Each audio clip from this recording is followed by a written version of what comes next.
Good morning, अस्सलाम वालेकुम। सबसे आगे मैं आपको कहेंगे खुशामदीद। मेरे साथ हैं आदिल निज़ामी और मेरे साथ हैं सबीन फारूक। अच्छा जी आदिल, कभी आपको ऐसा हुआ कि रास्ते में चलते हुए बचपन में या अभी भी प्रॉब्ली, चलो बचपन की बात करते हैं, अभी तो उस दिन कुछ टाइम पहले आपको जेब से पैसे मिले थे, पॉकेट से मिल गए थे पुराने कपड़ों से, सो कभी रोड से पैसे मिले आपको? हाँ, 5, 10, 20 रुपए काफ़ी बार मिले, काफ़ी बार रोड से चलते हुए आपको मिल जाते हैं। अभी भी स्कूल कॉलेजेस में मिलते रहे, काफ़ी मिलते रहे काफ़ी ना। तो अब तो खैर किस्मत ही ऐसी हो गई, पैसे नहीं मिलते, लेकिन अगर कभी मिलते थे तो क्या करते थे आप उनका? वो घर आकर, जब छोटी थी, घर आकर अम्मी को बताते थे। अम्मी कहती इसको मस्जिद के जाकर चंदा बॉक्स जो है उसमें डाल दें या किसी बैगर किसी मांगने वाले को दे देते थे। मतलब ये सिखाया जाता था। बहुत सारे लोग आपसे इस बात से रिलेट कर सकते होंगे, इनफैक्ट मैं खुद भी रिलेट कर सकती हूँ कि जब भी रास्ते में चलते हुए हमें कोई पैसे मिल जाते थे तो हमारे घर वाले हमें ये बात कहते थे कि जाकर इसको मस्जिद में डाल दो या फिर किसी गरीब को दे दो। ये सारी चीजें जो है हम देख रहे थे, लेकिन हाँ बहुत सारे लोग ऐसे अल्लाह की जमीन से मिले, हम पता तो नहीं है अल्लाह की जमीन से, पता नहीं है किसके, अब ऑनर का पता ही नहीं है पैसे थे किसके, तो अल्लाह की जमीन से मिले हैं। तो शायद छोटे बच्चे कुछ चीज भी खा जाते हो, वैसे हो सकता है, वैसे छोटे होते हैं जिसके मिले उसके, शरारती बच्चे ऐसे भी तो होता है ना, मतलब ये भी है, क्योंकि आपको पता ही नहीं है आप किधर जाके देंगे। लेकिन चलिए एक चीज हमें अच्छी सिखाई जाती थी कि आपको पता है अगर वो पैसे आपके नहीं है और आप किसी को रिटर्न नहीं, क्योंकि आपको अगर मिले तो ऑब्वियसली आपके तो है नहीं, तो आप उनको रिटर्न करने के बजाय, क्योंकि आप कर नहीं सकते, आपको पता नहीं है किसके हैं, तो हमें ये सिखाया जाता था आप जाकर करीबी मस्जिद में उसको डाल दें या फिर किसी गरीब को आप दे दें ताकि वो एक नेक काम में उसका इस्तेमाल हो सके। बिल्कुल ऐसी ही कुछ मिसालें हमें अभी भी मिलती हैं सोसाइटी से, बिल्कुल आए रोज देखने को मिलती है कि जहाँ पर जो चीज़ आपकी नहीं है, जो पैसे आपको मिले हैं वो पैसे आपके नहीं है, तो आपने उसको रिटर्न करना है। पहली कोशिश ये होती है कि आपने उसके ऑनर को ढूंढना है, और अगर आपको उसका ऑनर नहीं मिलता तो ऑब्वियसली उसके बाद नेक्स्ट स्टेप्स होते हैं। इस्लामाबाद में हम इस वक्त G13 की बात करें, जहाँ पर खाकरोब ने, जो कि स्वीपर होते हैं उस इलाके के, कूड़ादान से मिलने वाले 5 लाख रुपए उन्होंने मालिक को वापस कर दिए हैं। बाबर नूर इनका नाम है, और इनको सेक्टर G13 में सफाई के दौरान ये रकम मिली थी, और जैसे इनको रकम मिली उसके बाद उन्होंने ऑनर को ढूंढने की कोशिश की, और जाहिर है जब उनको मिल गए ऑनर तो उन्होंने वो रकम दे दिया, 5 लाख रुपए। और जाहिर है बड़ी रकम है, और अगर देखा जाए तो ऑनेस्टली काबिल एहतराम सारे प्रोफेशन से, लेकिन हम उस तरह से मुआवजा नहीं दे पा रहे होते। माशरे का कमजोर तबका है, उतनी सैलरी नहीं होगी, इंसान के माइंड में बहुत सी चीजें आ जाती हैं कि इन पैसों को मैं लेकर यूटिलाइज कर सकता हूँ, लेकिन ईमानदारी की आला मिसाल इनकी जानिब से कायम की गई है। फाइनेंशियल तौर पे तो कमजोर तबका अगर देखा जाए ना, तो जाहिर सी बात है 100 जरूरियात हैं और सब कुछ, बिकॉज हम उनको उस तरह से कंपनसेट नहीं करते जिस तरह से हमें करना चाहिए।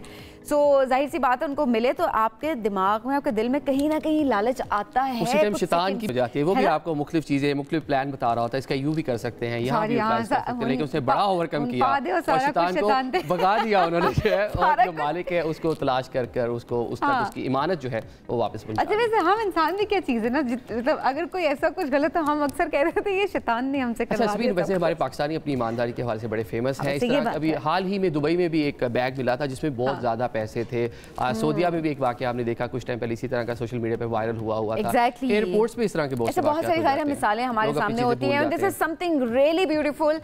बाबर नूर को हमारी तरफ से हम ये कहेंगे, हम अप्रिशिएट सलाम है और हम अप्रिशिएट करेंगे। ये वो मिसालें हैं जो कि आप जैसे लोग कायम करते हैं, जिसकी वजह से ऑनेस्टी जो है वो हमेशा परवान चढ़ती है। ठीक है जी, अब आगे बढ़ते हैं और आज बताते हैं कि पाकिस्तान का मौसम क्या परवान चढ़ रहा है। बताएं जी, बिल्कुल ऐसे गर्मी आती जा रही है। बिल्कुल जी, सबसे पहले बढ़ते हैं इस्लामाबाद की जानिब। इस्लामाबाद का मौसम आपको बताएंगे। इस्लामाबाद में कम से कम 21 ज़्यादा 37 डिग्री सेंटीग्रेड है। लाहौर की बात करेंगे, कम से कम 25 ज़्यादा 39 डिग्री सेंटीग्रेड है, और कराची में कम से कम 27 ज़्यादा 37 डिग्री सेंटीग्रेड है। पेशावर में कम से कम 23 ज़्यादा 37 डिग्री सेंटीग्रेड है। कोयटा की बात करेंगे, कोयटा में कम से कम 15 ज़्यादा 32 डिग्री सेंटीग्रेड है। ये है आज का मौसम। और आदिल, अगर देखा जाए तो कराची और लाहौर चढ़ता ही जा रहा है तमाम शहरों में। पिछले वीक्स के अगर हम देख लें तो पारा का खासा रकम था, मौसम कुछ बेहतर था, बारिशें भी हुई, लेकिन अब हम देख रहे हैं कि गर्मी की शिद्दत में इजाफा होता जा रहा है। खसूसन मुल्क के जो मैदानी इलाके हैं वहाँ पर खासी गर्मी हो चुकी है। बिल्कुल ऐसा ही है, ख्याल रखें बहुत ज़्यादा अपना भी।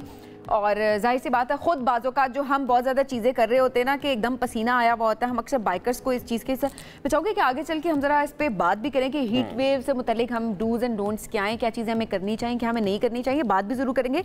लेकिन एक जेनेरिक सी बात जो है वो डॉक्टर्स भी और तमाम लोग यही बात करते हैं कि जब आपको पसीना आया हुआ होता है, हम अक्सर बाइकर्स को देख रहे होते हैं, गर्मी लग रही है, शदीद पसीना आ रहा है, आप एकदम बाइक से निकलें या फिर आप गाड़ी के अंदर भी हैं जहाँ पर AC नहीं है, आप जब निकलते हैं तो आप फ़ौरन ठंडा पानी सर पर डालने की कोशिश करते हैं कि जी हाँ एकदम ठंडे हो जाए तो ऑब्वियसली उसके बहुत बुरे असरात होते हैं। क्या होंगे आगे चल के हम किसी दिन इस पर बात भी ज़रूर करेंगे, लेकिन ख्याल करें इर्द गिर्द के लोगों का, जहाँ पर आपको लगता है वाटर कूलर्स आप अफोर्ड कर सकते हैं वहाँ पर वो रखें, ठंडे पानी के कूलर्स, और साथ ही साथ जानवर और परिंदों का भी बहुत ज़्यादा ख्याल रखें। बाउल में पानी रख दें, अपने टेरेस में पानी रखें, मिट्टी के प्यालों में पानी रखें, ताकि इतनी गर्मी में जितने भी जानदार हैं हमारे इर्द गिर्द, बिकॉज हम सब को एग्जिस्ट करते हैं, तो जाहिर सी बात है उनका भी आप ख्याल रख सकें।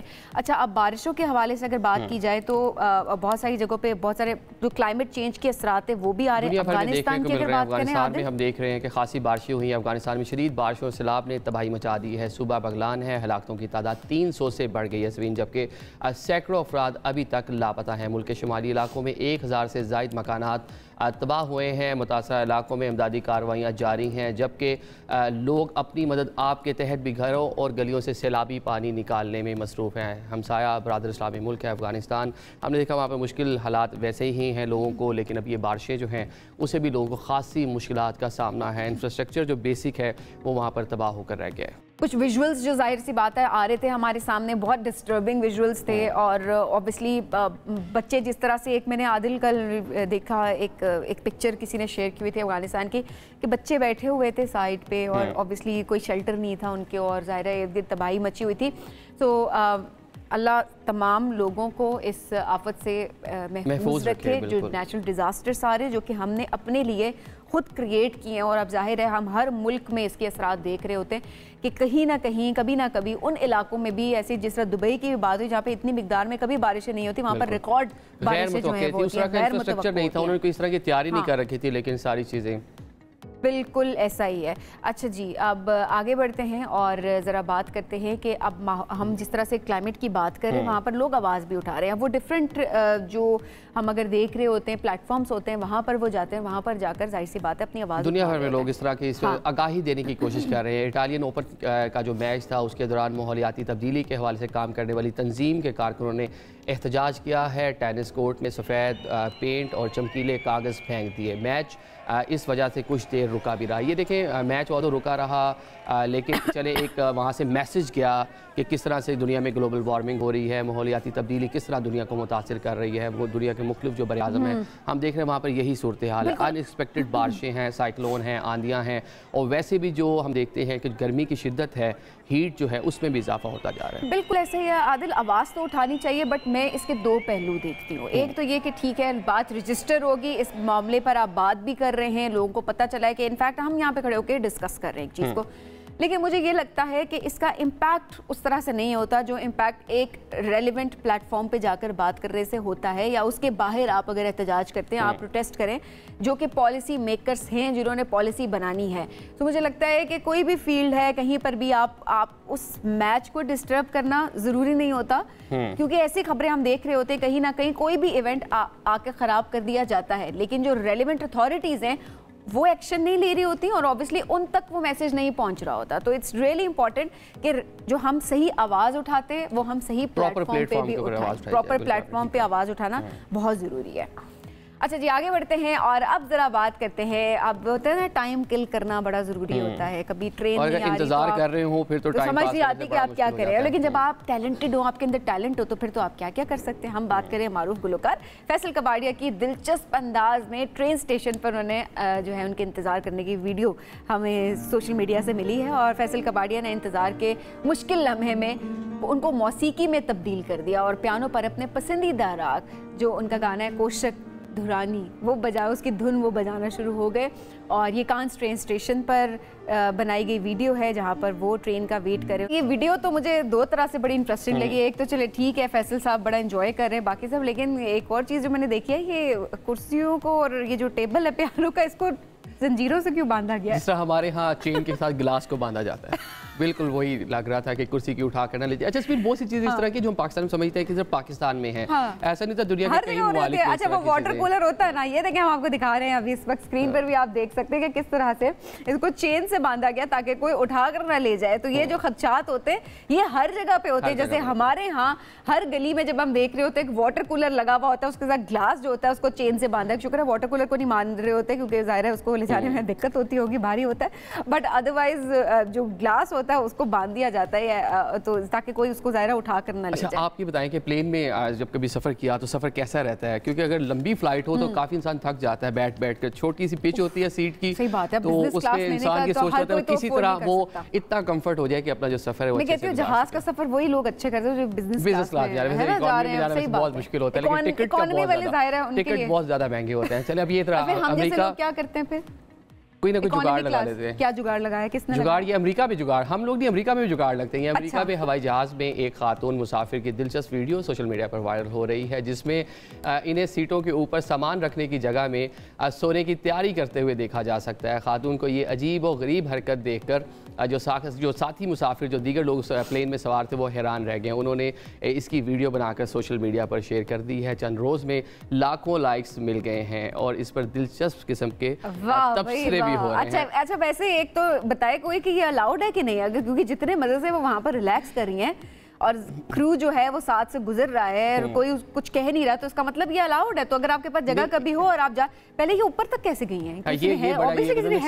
नहीं, सीट्स के ऊपर चढ़कर यहाँ पर अमूमन लोग अपनी हैंड कैरीज रखते हैं, तो यहाँ पर इन्होंने अपने आप को रख लिया और ये शायद इनका जो सफर होगा ना ये बिजनेस क्लास से भी ज्यादा अच्छा होगा। बिल्कुल आप एक अच्छी सी जगह में सोते हुए कंफर्टेबल। अगर केबिन बंद कर लेती तो डोंट डिस्टर्ब को उसके ऊपर लिख कर लगा देती और ज्यादा अच्छा हो जाता है। ऑक्सीजन जाती है, पक्की नींद ऑक्सीजन जाती है अंदर, कोई इशू नहीं है। कैसे जाती है ऑक्सीजन? मतलब बंद हो जाता है डब्बा। ओहो नहीं, इतना उसमें स्पेस होती है कि ऑक्सीजन चली जाती है, लेकिन आपने ट्राई किया, डोंट डिस्टर्ब को उसके ऊपर बाहर मेंशन कर देती है और अपना अच्छे से अपना ट्रैवल करती है। मतलब है कि आपने लेकिन मुझे आइडिया मिला है, नेक्स्ट टाइम इसको किया जा सकता है, कोई इतना बुरा नहीं है। ओके, तो फिर आपने भी किसी पैसेंजर को कहना है, आपके साथ जो कोई ट्रैवल कर रहा है कुछ भी, आपने उनको कहना है कि आपकी वीडियो बना के हमें भेजें, तो हम जरूर चलाएंगे कि आदिल ने कहा था हमारे शो पे, और फिर जाहिर है वो हो जाए। सही है, ठीक है। आगे बढ़ते हैं जी। अब जरा बात करते हैं उन लोगों की जो क्रिएटिव होते, इससे ज्यादा क्रिएटिव होते। एक तो ये क्रिएटिविटी होती है ना जो हमने आपको दिखाई है, एक लोग बड़े क्रिएटिव होते हैं, वो कहते हैं कि अपने काम को भी आर्ट में तब्दील कर दो।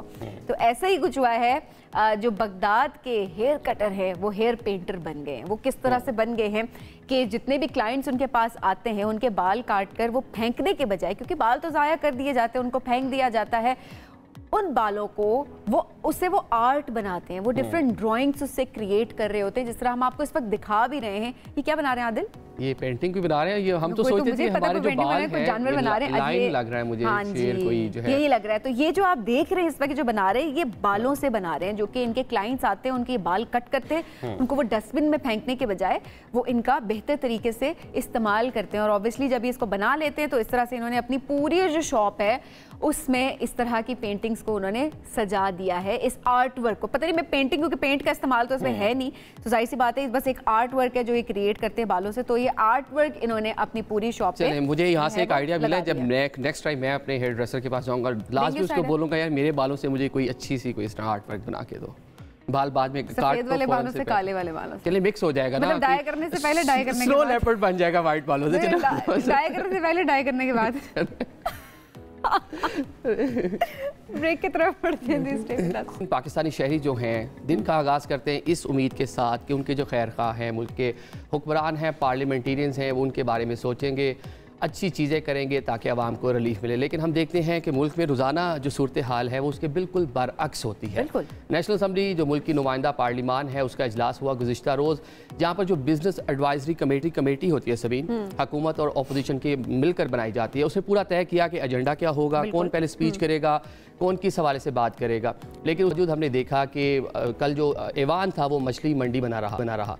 उमर अयूब ने पहले स्पीच की, उन्होंने कहा जी आईने पाकिस्तान को जिन्होंने पामाल किया, मुअत्तल किया, उनके खिलाफ गद्दारी का मुकदमा आर्टिकल 6 के तहत कार्रवाई होनी चाहिए। जिसके बाद ख्वाजा आसिफ हैं, उनकी स्पीच का वक्त आया तो उन्होंने कहा जी सबसे पहले जो है जनरल अयूब खान जो फील्ड मार्शल थे, मार्शल एडमिनिस्ट्रेटर थे, उनसे कार्रवाई का आगाज़ किया जाए। अब अयूब खान साहब जो हैं वो उमर अयूब के दादा हैं, तो वहाँ से काफ़ी हमने देखा कि ईवान मछली मंडी बन गया। फिर ऑब्वियसली जब ख्वाजा आसिफ का बयान आया तो जाहिर सी बात है उसके बाद उमर अयूब और PTI अरकान ने शदीद एहतजाज भी किया और वज़ीर दिफा की तकरीर पर रुकावट डालते रहे। और जाहिर सी बात है एज़ यूजुअल जो फिर हम देख रहे होते हैं कि मछली मंडी बन जाता है और फिर जो अवाम के इश्यूज़, जो पार्लियामान अवाम के इश्यूज़ के हल के लिए होना चाहिए, वो एक दूसरे पर बयानबाजियां और इस तरह से लड़ाई झगड़ा इसमें ये कन्वर्ट हो जाता है और ये कोई आम नई बात नहीं है, बिकॉज हर मरतबा अपोजिशन होती है, वो चाहे कोई भी जमात हो अपोजिशन में, हम यही सूरत हाल देख रहे होते हैं। अच्छा, एक तरफ तो हमने देखा कि ये पूरा मामला था, इस पूरे मामले सैंडविच बने हुए थे सरदार अयाज सादिक जो स्पीकर हैं नेशनल असम्बली के, वो अपोजिशन को भी मना रहे थे, बल्कि अपनी हुक्मरान जमात जो है उसको भी मना रहे थे, कोशिश कर रहे थे कि मामला अफवाम व तफहीम से चल जाए। इसके साथ हमने देखा कि पार्लियामेंट के हवाले से ही जो हुकूमत के पास 2/3 मेजोरिटी थी, 224 का नंबर था, वो ख़त्म हो गया। सुन्नी इत्तेहाद कौंसिल की जो सीटें थी सुप्रीम कोर्ट ऑफ पाकिस्तान के फैसले के मुताबिक 70 नशिस्तें जो हैं जिसमें ख़वातीन की और मिनॉरिटीज़ की सीटें हैं, उसको इलेक्शन कमीशन ऑफ पाकिस्तान ने मुअत्तल कर दिया है। मतलब कि अब हुकूमत के पास कानून साजी करने का उस तरह से पार्लियामेंट में कह लें कि नंबर्स नहीं है। ठीक हो गया जी। अब ज़ाहिर है ये भी एक मामला है और एक और मामला जो हम देख रहे हैं वो ये भी कि वज़ीर-ए-आज़म शहबाज शरीफ साहब ने इस्तीफा भिजवा दिया पार्टी से, प्राइम मिनिस्टरशिप से नहीं, अभी still he is prime minister. हां जी, क्लैरिटी हम दे दें, जाहिर सी बात है, तो वो छोड़ दिया। अब ऑब्वियसली यही चीज़ है कि नवाज शरीफ साहब दोबारा से पार्टी की सदारत संभालेंगे पूरे 7 साल के बाद। तो इस सारी सूरत हाल में बात करते हैं, इस वक्त हमारे साथ मौजूद हैं ये सहाफ़ी हैं, तज़कियाकार हैं मुज़म्मिल सरवर्दी साहब। मुज़म्मिल साहब बहुत शुक्रिया प्रोग्राम में ज्वाइन करने के लिए। मुज़म्मिल साहब, अब ये जो कल का मामला, जिस तरह से आदिल ने भी बयान किया कि किस तरह से बयानबाजी और उससे पहले जाए बिजनेस एडवाइजरी कमेटी में यही बात तय हुई कि मुदाखलत नहीं की जाएगी और हर बात इस बात पर ज़ाहिर इत्तफाक हो गया था, लेकिन उसके बावजूद हम देख रहे हैं कि बयानबाजी हुई, एक तरफ से चीज़ शुरू होती है और सारी दूसरी तरफ से फिर जवाबी कार्रवाई हम देख रहे होते हैं वो सामने आ रही होती है। तो ये गैर संजीदगी एक तरह से पार्लियामान में, क्या ये आपको कभी खत्म होती भी दिखाई दे रही है? नहीं, अभी मुस्तकबिल करीब में तो दिखाई नहीं दे रही है और मैं समझता हूँ कि माहौल ऐसे ही कशीदा रहेगा और चूंकि इस वक्त जो अपोजिशन है वो माहौल को कशीदा रखना चाहती है और वो अपनी तरफ से एक मज़ाहमत की सियासत करना चाहती है पार्लियामान के अंदर भी, और उसके लिए वो उनको यही सूट करता है कि वो ऐवान का माहौल ज़रा कशीदा रखें और उसके नतीजे में माइलेज हासिल करें। एक तो इससे हुकूमत को एजेंडा आगे बढ़ाने में मुज़म्मिल साहब देखिए, हुकूमत जो है उसको थोड़ा सा, क्योंकि मेन स्टेक होल्डर हुकूमत है, इख्तियारात उसके पास हैं, अमूर हुकूमत उसने चलाने हैं, तो उसको नहीं चाहिए कि वो पहल करे मुज़ाकरात के लिए आगे बढ़े? ये पार्लियामान में तो मुज़ाकरात के लिए वो तैयार हैं, लेकिन जो वो तो कहते हैं ना कि मुज़ाकरात उन्होंने फ़ौज से करने हैं, आर्मी चीफ और DGISI से। वो कब कह रहे हैं कि हमने हुकूमत से मुज़ाकरात करने हैं? हुकूमत के तो बहुत से लोगों ने कहा है कि हम मुज़ाकरात करने के लिए तैयार हैं। सवाल ये है कि वो हुकूमत से कोई मुज़ाकरात करना नहीं चाहते, वो तो फ़ौज से मुज़ाकरात करना चाहते हैं। अब अगर आपका मौक़िफ़ ये है कि हुकूमत जाके फ़ौज से ये दरख्वास्त करे कि आप बराए मेहरबानी मुज़ाकरात कर लें, तो ये मुझे मुमकिन नजर नहीं आता।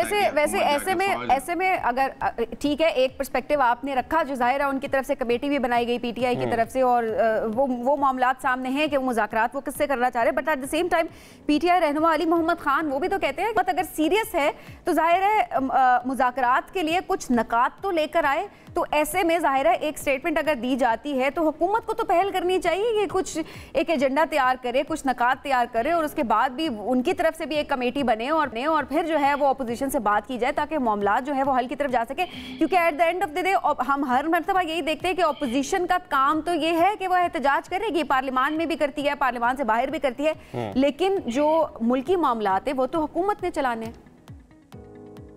ये हुकूमत के मुल्की मामलात तो चल ही रहे हैं ना, हुकूमत चलने में तो कोई रुकावट नहीं है अपोजिशन के शोर शराबे से। आप कह सकते हैं पार्लियामान की कार्रवाई में रुकावट है, लेकिन हुकूमत चलने में तो कोई रुकावट नहीं है। हुकूमत और पार्लियामान को आपको अलग अलग देखना होगा। हुकूमत तो काबीना है और हुकूमती ओहदेदार हैं, वो तो अपनी जगह काम कर रहे हैं और हुकूमत तो चल रही है। नहीं चल रही तो पार्लियामान नहीं चल पा रही और जो अपोजिशन नहीं चलने दे रही। तो एक तो हुकूमत और पार्लियामान अलग अलग चीज है मेरे नजदीक। अच्छा मुज़म्मिल साहब, यहाँ पर एक और सवाल भी पैदा होता है कि हुकूमत जो है आप कह रहे हैं वो चल रही है, लेकिन जिस तरह आपने देखा कि IMF वफ़ जो है वो बात कर रहा है कि पाकिस्तान में पॉलिटिकल स्टेबिलिटी नहीं है। स्टेबिलिटी तो पार्लियामान और फिर इस तरह ही आएगी ना मुल्क में कि अगर सियासतदान बैठ कर बात करेंगे स्टेबिलिटी आएगी, मामला बेहतर होंगे।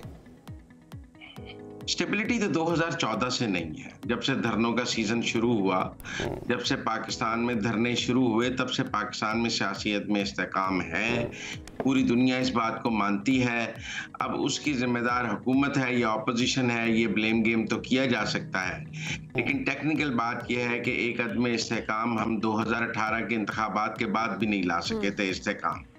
उसके बाद भी मुल्क में अदम इस्तेहकाम था।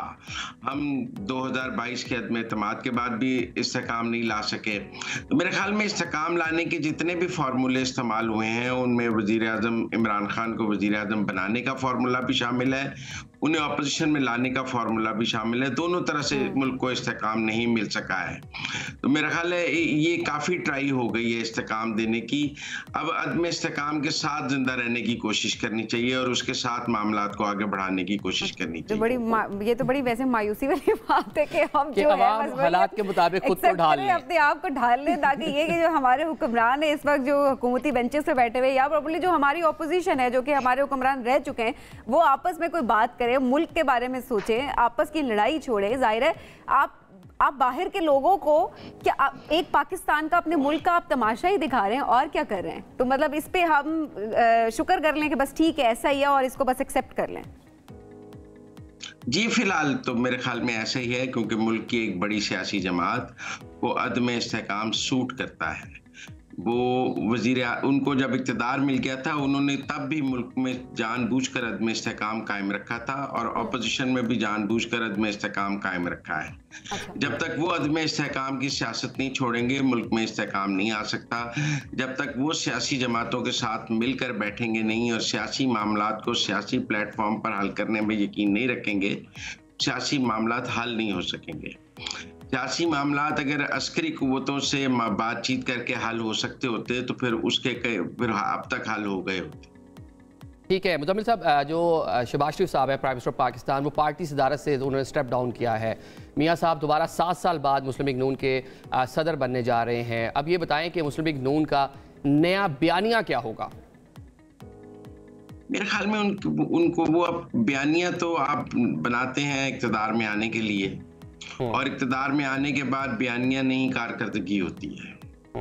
और मेरे ख्याल में पाकिस्तान की आवाम को भी हमें ये शऊर देना चाहिए कि वो बयानियों से ज़्यादा कारकर्दगी को देखें। मेरे ख्याल में मुस्लिम लीग नून को अब कारकर्दगी पर तवज्जो देनी चाहिए बयानिया की बजाय। आदिल निज़ामी जैसे भाई बहुत जो है गुमराह करने की कोशिश करते हैं सियासी जमातों को बयानिए के चक्कर में, लेकिन आप उनको ट्रैक पे ले आते हैं, आपके मशवरे से वो ट्रैक पे आ जाते हैं। मैं हमेशा कहता हूँ आदिल निज़ामी की बात ना सुनी जाए और कारकर्दगी पर तवज्जो दी जाए। ये बयानिए की जंग ने पाकिस्तान को कुछ नहीं दिया।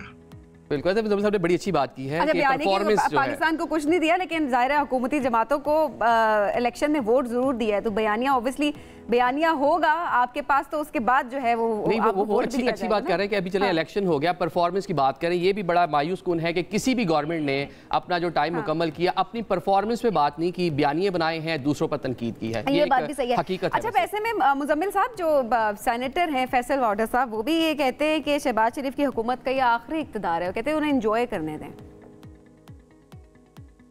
देखिए हमें 2018 में ये बताया गया था कि जिसके नाम के साथ शरीफ होगा उसके पाकिस्तान की सियासत में अब कोई मुस्तकबिल नहीं। तो आज हर तरफ शरीफों का राज है। तो मैं तो मुस्तकबिल के बारे में कोई पेशन गोई नहीं करता। मुझसे कोई बानी पीटीआई के बारे में भी पूछता है तो मैं कहता हूँ कि सियासतदान के 100 जन्म होते हैं, वो इधर डूबा उधर निकला। अगर फैसल वाडर साहब के पास कोई इल्म गायब है तो मेरे पास नहीं है। इस वक्त वो वज़ीर आज़म हैं और मेरी राय में वो अपनी कारकर्दगी की बुनियाद पर ही अपने सियासी मुस्तकबिल की राह मुतय्यन करेंगे। अगर कारकर्दगी अच्छी होगी लोग उनको दोबारा चांस दे सकते हैं, अगर कारकर्दगी अच्छी नहीं होगी लोग दोबारा चांस नहीं दे सकते हैं। तो मेरे ख्याल में परफॉर्मेंस पर बात होनी चाहिए। मुल्क में 4 सूबाई हुकूमतें हैं, केपी में पीटीआई की है, पीपल्स पार्टी की 2 सूबों में है, सिंध और बलूचिस्तान में, पंजाब में नून लीग की है। आपको और मुझे चारों सूबाई हुकूमतों की कारकर्दगी का मुआवजा करना चाहिए। आपको और हमें मरकजी हुकूमत की कारकर्दगी पे बात करनी चाहिए। बयानिए से अब आगे निकलने की बात है। हमने बयानियों का हशर देख लिया है। बयानियों ने पाकिस्तान को कुछ नहीं दिया है, नुकसान ही पहुंचाया है।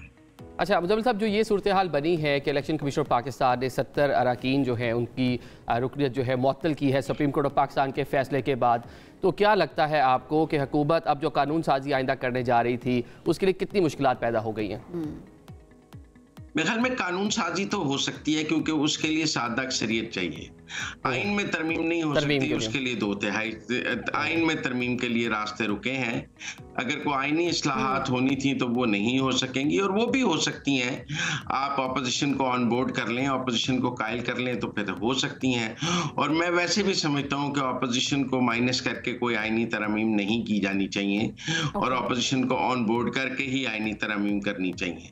बहरहाल कानून साजी हुकूमत का हक है, क्योंकि वो सादा अक्सरियत से होती है और हुकूमत कानून साजी कर सकती है। और जब तक हुकूमत के पास पार्लियामान में अक्सरियत है उसके पास हुकूमत है, और जब तक अक्सरियत है वो कानून साजी कर सकती है।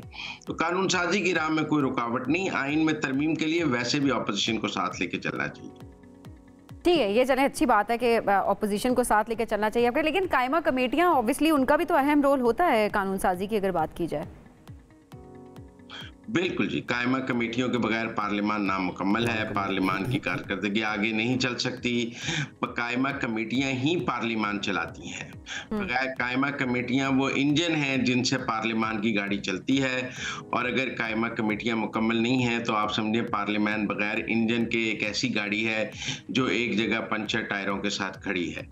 इसकी कमेटियां नहीं काम कर रही तो इसमें कोई काम नहीं हो रही, चंद तकरीरें ज़रूर हो रही हैं। अपोजिशन को और हुकूमत को मिलकर कायमा कमेटियां बनानी है। अगर हुकूमत अपोजिशन को माइनस करके बना ले तो भी गलत है, और अगर अपोजिशन उसमें साथ ना बैठे तो भी गलत है। हमने 2018 में भी देखा कि शदीद इख्तलाफात के बावजूद अपोजिशन जो है वो कायमा कमेटियों के लिए साथ बैठी थी हुकूमत के, और इस बार भी अपोजिशन से ये दरख्वास्त ही की जा सकती है कि वो कायमा कमेटियों के लिए बिजनेस एडवाइजरी काउंसिल में और हुकूमत के साथ बैठकर मुज़ाकरात करें। अच्छा, कायमा कमेटियों का जो मामला था मुजम्मिल साहब, ये तो थोड़ा पब्लिक अकाउंट्स कमेटी और जो वो तनाज़ा बना रहा, कुछ उसकी वजह से भी इसमें जो है तवालत आई, ये जो है लंबा चलता रहा। ये बताइएगा कि नवाज शरीफ जो हैं 7 साल बाद दोबारा से पार्टी की सदारत जो है संभालने जा रहे हैं। हमने देखा पनामा केसेस के बाद जो पूरे मामला हुए थे, प्राइम मिनिस्टरशिप और पार्टी सदारत से वो मुस्ताफ़ी हो गए थे, उनको जो नाअहल कर दिया गया था। अब उनके दोबारा पार्टी सदर बनने से मुस्लिम लीग नून को बतौर सियासी जमात कितना फ़ायदा होगा? मेरे ख्याल में काफ़ी फ़ायदा होगा। वोट तो नवाज शरीफ का है। अगर वो सियासी तौर पर मुतहरक होते हैं, पार्टी की तंजीमें नौ करते हैं और जगह जगह पार्टी को लेकर चलते हैं तो पार्टी तो मजबूत होगी। ऐसा तो नहीं है कि पार्टी मजबूत नहीं होगी। इस वक्त तो और भी बेहतरीन वक्त है। पंजाब में और मरकज़ में आपकी हुकूमतें हैं, एक तरफ भाई वज़ीर आज़म है, एक तरफ बेटी वज़ीर आला है, और ये पार्टी को मुनज़्ज़म करने का बेहतरीन वक्त है। मेरे ख्याल में उनको ये काम करना चाहिए और वो ये काम करने के लिए तैयार भी नजर आते हैं। बहुत अच्छा सियासी काम है, और सियासी जमातों को और हुकूमत को अलग-अलग ही होनी चाहिए। मैं इस बात के सख्त हक में हूँ कि ये गलत है कि जो पार्टी का सदर है वही वज़ीर आज़म हो। पार्टी ओहदे और हुकूमती ओहदों को अलग अलग रखना चाहिए। ये जमहूरियत की रूह है और इस पर सब सियासी जमातों को काम करना चाहिए। ठीक है, सब सियासी जमातों को मिलकर काम करना चाहिए। बिल्कुल मुज़म्मिल साहब, बहुत शुक्रिया प्रोग्राम में ज्वाइन करने के लिए। नाज़रीन, हम बढ़ेंगे एक स्टे विद अस। जब पाकिस्तान में जब भी टैलेंट की बात होती है तो आप किसी भी सूबे में किसी भी इलाके में आप चले जाते हैं तो वहाँ पर आपको ख़वातीन फ्रंट पे नजर आती हैं कि वो सारी स्टीरियोटाइप्स ब्रेक भी कर रही होती है और आगे बढ़ रही होती है और ऐसे ऐसे मुकाबलों में हिस्सा ले रही होती है जहाँ का जब पहले इसका तसव्वुर भी नहीं किया जा सकता होगा। शुएब इस वक्त कोयटा में मौजूद है और वहाँ पर बलूचिस्तान की कराटे चैंपियन से आज वो आपकी मुलाकात करवाएंगे। साबरा गुल उनका नाम है। कैसे उनकी जर्नी स्टार्ट हुई और किस तरह से वो मुक्कों से ढेर कर देती हैं अपने हरीफ को, आइए जानते हैं। मेरे पास एक ऐसी कहानी है जो कि एक बाहिम्मत लड़की की है, दबंग लड़की है, और उसे पता है उसके मोहल्ले वाले क्या कहते हैं? साबरा फाइटर कहते हैं। साबरा गुल कोयटा में रहती हैं, हजारा कम्युनिटी से इनका ताल्लुक है। कई साल से कराटे में नाम बना रही हैं और पाकिस्तान का नाम रोशन कर रही हैं। अस्सलाम वालेकुम। वालेकुम सलाम। क्या हाल है? मैं ठीक हूँ, आप कैसे हैं? मैं ठीक हूँ। ये बताएं, खाती क्या? हम फास्ट फूड नहीं खाते, कोल्ड ड्रिंक्स नहीं लेते। जिंदगी फिर कैसे जीते हैं?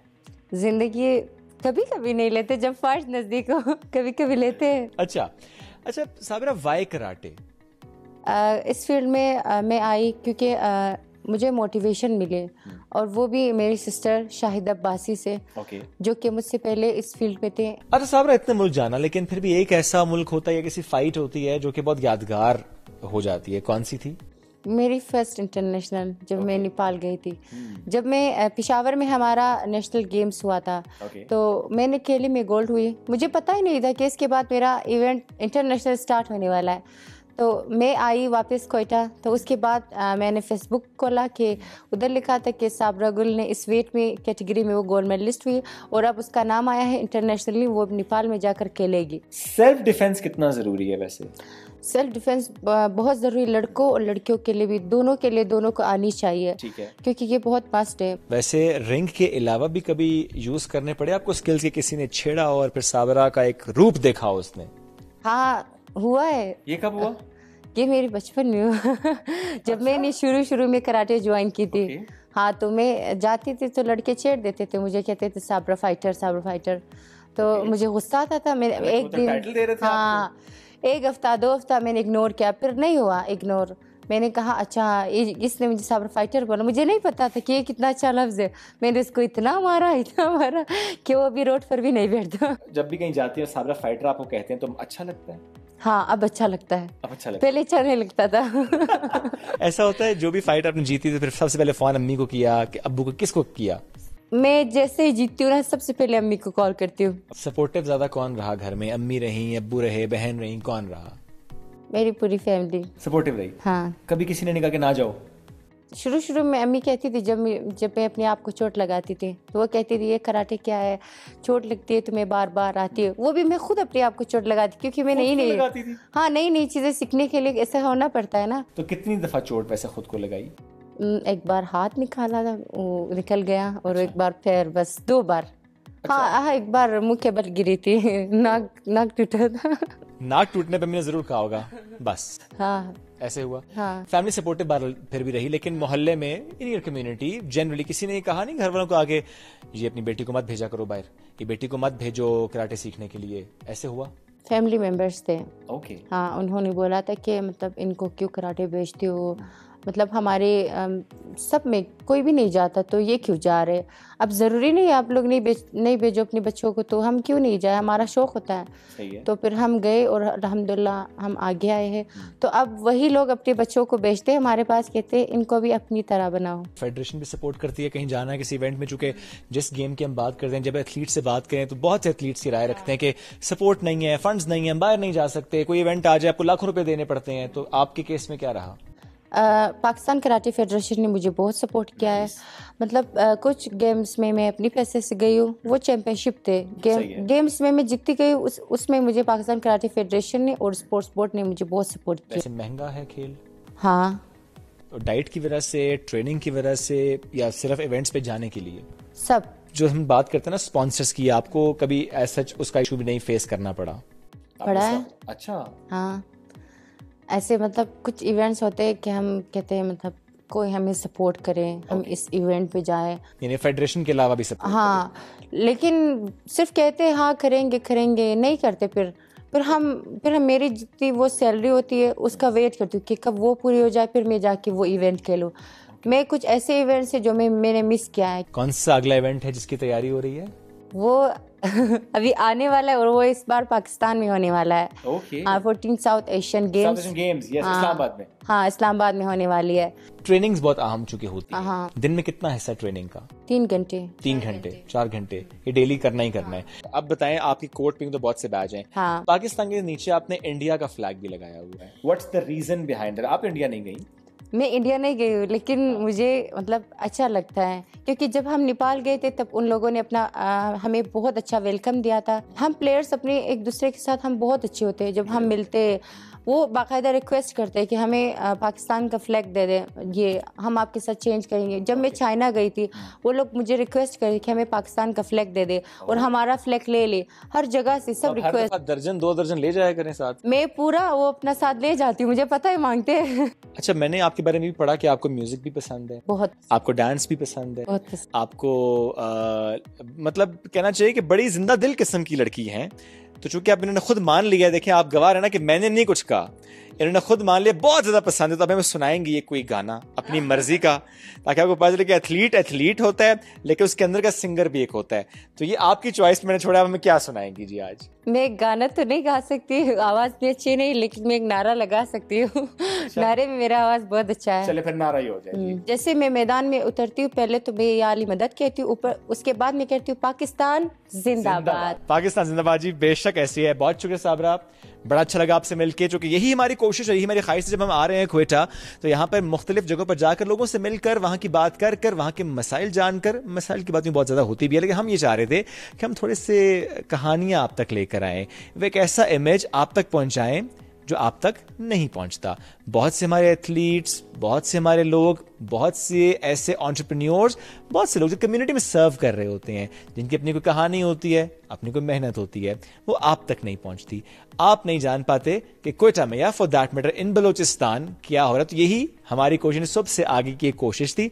अब चलते हैं वापस स्टूडियो। अभी एक ब्रेक की जाने बढ़ेंगे, हमारे साथ रहिए। एक अच्छी खबर की बात कर लेते हैं। कश्मीर में कई दिनों से एहतजाज जारी था। आटा और बिजली की कीमतों को लेकर हुकूमत पाकिस्तान से मुज़ाकरात हुए। अब मुज़ाकरात जो हैं कामयाब हो चुके हैं। हुकूमत पाकिस्तान की जानिब से 23 अरब रुपए का जो पैकेज है उसका अनाउंस किया है, और जो कश्मीर एहतजाजी एक्शन कमेटी थी उसकी जानिब से एहतजाज ख़त्म करने का ऐलान भी कर दिया गया है। अभी वहाँ पर क्या सूरत हाल है, मुजफ्फराबाद चलते हैं। हमारी नुमाइंदा फ़ाइज़ा गिलानी हमारे साथ मौजूद है। जी फ़ाइज़ा, पाकिस्तान की जानिब से मुज़ाकरात के बाद तमाम जो मुतालबात हैं वो मान लिए गए हैं, इस टाइम क्या सूरत हाल है वहाँ पर? जी बिल्कुल, हुकूमत पाकिस्तान की तरफ से मुतालबात मान लिए गए थे गुज़िश्ता रोज़, और उसके बाद हुकूमत आज़ाद कश्मीर के जो प्राइम मिनिस्टर आज़ाद कश्मीर हैं, उन्होंने प्रेस कॉन्फ्रेंस में आकर बता दिया था, ऐलान कर दिया था कि जो शहरी हैं उनकी मुतालबात मान लिए गए। लेकिन क्या ही अच्छा होता कि अगर मुतालबात मानने के साथ वो ये भी कोशिश करते कि आज़ाद कश्मीर के अंदर जो फिजा है उसको सोगवार नहीं किया जाएगा, वहाँ पर तसादम नहीं होगा,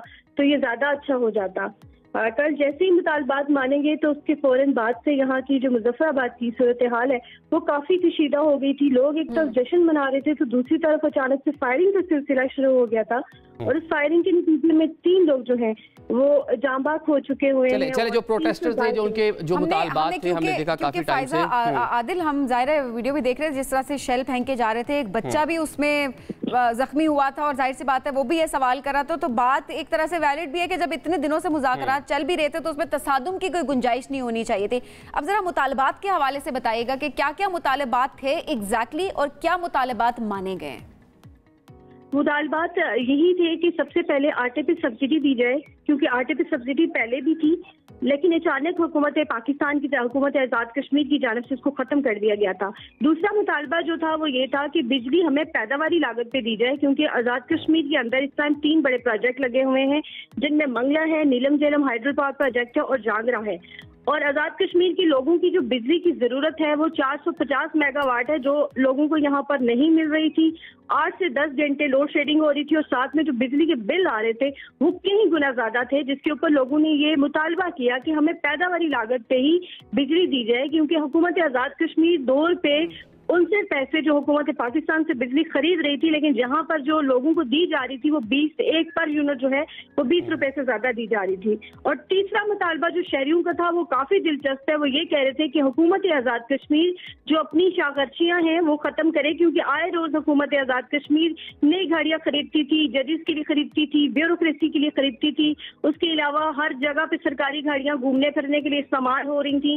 तो उन्होंने कहा कि आप जो अपनी शाखर्चियां कर रहे हैं, जिनमें आप बड़े बड़े जश्न कर रहे होते हैं, जो हुकूमत का, जो सरकार का पैसा है, जो शहरियों का पैसा है, उसको आप लोग अपने इस्तेमाल में लाते हैं, गाड़ियां खरीदते हैं, फ्यूल की मद में आप बहुत ज्यादा पैसा उड़ा देते हैं। फिर जो बंदा बोलता है उसको चुप कराने के लिए भी आप कोई भी ब्यूरोक्रेट है या मिनिस्टर है तो उसको भी फायदा जो हमें ये समझ आया है, जो वहाँ के प्रोटेस्टर थे उनको जो मुकामी रियासती हुकूमत है उससे तहफ़्फ़ुज़ात थे, उसके हवाले से एहतजाज करते, क्योंकि वफाक पाकिस्तान की जानिब से, हुकूमत की जानिब से हमने देखा है कि वहाँ पर सब्सिडी भी दी जा रही है, और पैकेज जो है कई बार पहले भी ये एक अच्छी खबर है कि सारे मुतालबात मान लिए गए हैं, एहतजाज खत्म कर दिया गया। अब जाहिर सी बात है यही हम भी कि दोबारा ऐसा तसादुम ना हो। फायजा, बहुत शुक्रिया हमें हालात से आगाह करने के लिए। नाज़रीन, आगे बढ़ते हैं और ज़रा बात करते हैं 10 मई की।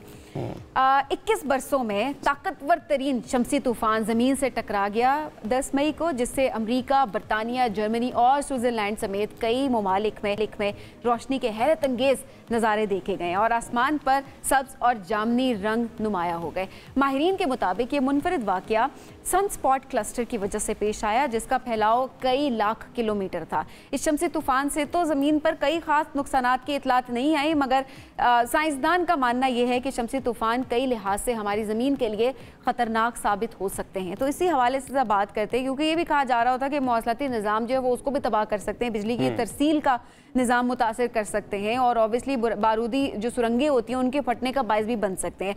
अच्छा, बहुत सारे लोग हम समेत इस चीज़ को समझना चाहेंगे आज कि शमसी तूफ़ान आखिर होता क्या है और इससे क्या क्या मसाइल पैदा हो सकते हैं, क्या हम इससे बच सकते हैं। बहुत सारे क्वेश्चंस आपके माइंड में भी, हमारे माइंड में, तो आज इनको क्लैरिफाई करते हैं। हमें ज्वाइन किया है माहिर माहौलियाती मरियम अब्बासी साहिबा ने। मरियम साहिबा, बहुत शुक्रिया प्रोग्राम में ज्वाइन करने के लिए। मरियम साहिबा, सबसे पहले तो ज़रा आसान अल्फाज में हमारे लिए, हमारे नाजरीन के लिए समझा दें, शमसी तूफ़ान आखिर होते क्या हैं। मैं कोशिश करूँ कि ज़्यादा आसान अल्फाज में बता सकूं, क्योंकि प्योरली एक साइंटिफिक फिनोमेना आप कह लेंगे होता है। इसमें होता ये है कि जो आपका सूरज होता है उसमें जो चार्ज्ड पार्टिकल्स होते हैं एक तरह से, वो आपकी 72 मिलियन किलोमीटर पर आवर्स की स्पीड से ज़मीन के साथ टकराते हैं। ज़मीन का जो आयनोस्फीयर एक होता है जहाँ पे पार्टिकल्स होते हैं, जहाँ पे गैसेस होती हैं आपकी, फॉर एग्जांपल नाइट्रोजन, ऑक्सीजन और दूसरी गैसेस कार्बन डाइऑक्साइड वगैरह होती हैं। तो जो ज़मीन के गिर्द एक नेचुरली अल्लाह ताला ने मैग्नेटिक फील्ड रखा होता है, तो उस मैग्नेटिक फील्ड की वजह से जो इतनी स्पीड के साथ जो सूरज से पार्टिकल आते हैं वो नॉर्थ पोल की तरफ जो है वो उसको ज़मीन जो है वो धकेल देती है, जिसकी वजह से आपको जो आयनोस्फीयर है ज़मीन का नॉर्थ पोल पे जाने के बाद वो क्या करते हैं कि उनके साथ जाके जो गैसेस, जैसा कि मैंने आपको कहा, उनके साथ जब टकराते हैं ये पार्टिकल्स, तो जो आपको रंग नजर आते हैं ज्यादातर जो ऑक्सीजन और नाइट्रोजन की वजह से और कुछ कार्बन डाइऑक्साइड की वजह से भी पैदा होते हैं, वो आपको ऐसे कलरफुल लाइट्स की फॉर्म में नजर आते हैं। तो सिंपलेस्ट उम्मीद है मुझे इससे व्यूअर्स को थोड़ा समझ आ जाएगा, लेकिन स्ट्रक्चर जो बेसिकली आपका सूरज, जमीन और जो बाकी प्लैनेट्स का है, ये सारा उसके अंदर जो साइंटिफिक फिनोमेना है इस तरह चल रहा होता है। और ये साइंटिस्ट ये बताते हैं, जो नासा के साइंटिस्ट हैं वो ये बताते हैं कि हर 11वें साल में आपको जब ये एंटर होता है प्लैनेट्स का सिस्टम 11वें साल में, तो आपको इस तरह का ये फिनोमेना नजर आता है। मतलब 11 साल बाद आप ये बता रही है देखने को मिलता है। ये बताइएगा जो सन स्पॉट क्लस्टर है ये क्या है, क्योंकि इस पर बताया कि उसकी वजह से सारा मामला हुआ है, जिसको कई लाख मील तक ऑब्जर्व किया गया है, देखा भी गया, इसका फैलाव काफी दूर तक था। जी, बेसिकली जैसा कि मैंने कहा कि दो तरह के इससे जो सनस्टॉर्म आपका होता है, इससे दो तरह के जो है वो लाइट्स आपको दो तरह के रीजन्स में देखने को मिलती हैं। एक जो नॉर्दर्न एरियाज आपके होते हैं और एक जो सदर्न एरियाज आपके होते हैं। तो उसी हिसाब से उनको साइंटिफिकली दो नाम दिए जाते हैं। और कुछ जगह ऐसी भी होती हैं जहाँ पर साइंटिस्ट ये कहते हैं कि आपको 24 घंटे होती हुई नजर आती है, लेकिन चूंकि वो इतनी आउट ऑफ रीच होती हैं लोगों के कि वो कैप्चर हम नहीं कर पाते होते हैं कि इन इलाकों पे अच्छा फिनोमेना हो रहा है। तो इन शॉर्ट जो है वो फिनोमेना नेचुरली जो मैंने आपको बताया वही हो रहा होता है, लेकिन स्पेसिफिक एरियाज जो है वो उसके ऑफ कोर्स नॉर्दर्न और सदर्न एरियाज जो डिफरेंट इलाकों में होते हैं, जिसमें यूएस के कुछ नॉर्दर्न इलाके होते हैं, आपका कनाडा उसमें आता है, जर्मनी के कुछ इलाके आपके होते हैं। इस तरह थ्रू आउट द वर्ल्ड मुख्तलिफ नॉर्थ और सदर्न पोल्स पे जो आपको इलाके नजर आते हैं, वहां पे आपको इस तरह के फिनोमेना नजर आते हैं। अच्छा, अब ये जो 10 मई को हमने यही वाक़या देखा, शमसी तूफ़ान देखा, इससे क्या ज़मीन पर कोई नुकसानात होते हैं, इसके कोई असरात होते हैं? बिकॉज ऑब्वियसली ये भी एक डिबेट जारी है, कुछ लोग कह रहे हैं कोई फ़र्क ऐसा नहीं पड़ता, क्योंकि ऐसे कोई ज़ाहिरी हमने कोई नुकसान होता नहीं देखा, सवाए इसके कि लोगों ने बस आसमान पर रंग देखे हैं, कुछ आम अल्फाज में अगर इसको कहा जाए। तो क्या ज़मीन पर इसके कोई असरात होते हैं, कोई इंसानी ज़िंदगी को कोई इससे नुकसानात हो सकते हैं? जी, बेसिकली जो इसके इम्पैक्ट जो है वो साइंटिस्ट बताते हैं, जो फोरकास्ट ये किए जाते हैं, जो कि आपने सेगमेंट के स्टार्ट में ये बताया कि जो आपके जो पावर लाइंस हैं उनको डिस्टर्ब कर सकते हैं। आपके जो मैग्नेटिक फील्ड बेसिकली जो काफी स्ट्रांग होता है आपकी जमीन के इर्द गिर्द, वो आपका जो है जब ये फिनोमेना हो रहा होता है तो वो ऑफ कोर्स आपकी जो आपकी कम्युनिकेशन लाइंस होती हैं, इनमें मैग्नेटिक लाइंस जो है ऑफ कोर्स इसमें वही फिनोमेना जो है वो इन्वॉल्व होता है। तो उसकी वजह से आपके पावर डिस्ट्रप्शंस हो सकती हैं। आपके जो इक्विपमेंट्स हैं, फॉर एग्जांपल इलेक्ट्रॉनिक इक्विपमेंट्स जो आपके होते हैं, जो पावर डिस्ट्रप्शन होगी तो ऑफ कोर्स उन पे असर होता है, वो आपके खराब हो सकते हैं। तो कहा जाता है कि जब इस तरह का इम्पैक्ट हो, आपको ये फिनोमेना फोरकास्ट किया जाए जब, तो आप अपने डिवाइसेस को अनप्लग कर दें ताकि आपके डिवाइसेस, इलेक्ट्रॉनिक डिवाइसेस खासतौर पर जो है वो इम्पैक्ट ना हो। इंटरनेट पे आपका असर पड़ता है, तो इंटरनेट पे असर पड़ता है तो ऑफ कोर्स आपकी कम्युनिकेशन चैनल्स पे फर्क पड़ता है। लेकिन जो ये फिनोमेना 10 मई को हुआ है, इससे कोई खातिर ख्वाह इम्पैक्ट नजर आया नहीं है, ना रिपोर्ट उस तरह से हुआ है। अब आपने एहतियाती तदाबीर जो हैं वो तो बता दी हमारे नाज़रीन को, ये बताएं कि बिफोर टाइम इसे निमटने के लिए क्या किया जा सकता है, क्या इंसान इसे निमट भी सकता है? और क्या मतलब शमसी तूफान जिस तरह हम बता रहे हैं कि नेचुरली एक है, तो क्या ऑब्वियसली किस तरह से इसके प्रिकॉशंस पहले से ली जा सकती हैं प्रिडिक्ट करके?